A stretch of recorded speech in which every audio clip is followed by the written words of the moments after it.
You ask Tiger to solve. This deals with linear equations with one unknown. The final result is x equals 1. Let's solve it step by step. Group all x terms on the left side of the equation. Subtract 13x from both sides. Group like terms. Simplify the arithmetic. Group like terms. Simplify the arithmetic.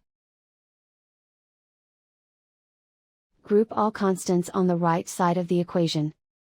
Subtract 13 from both sides. Simplify the arithmetic.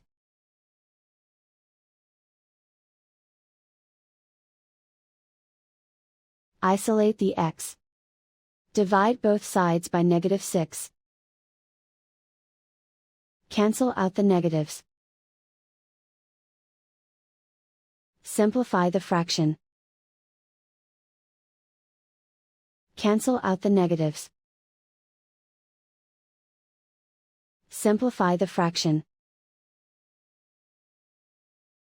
And so the final result is x equals 1.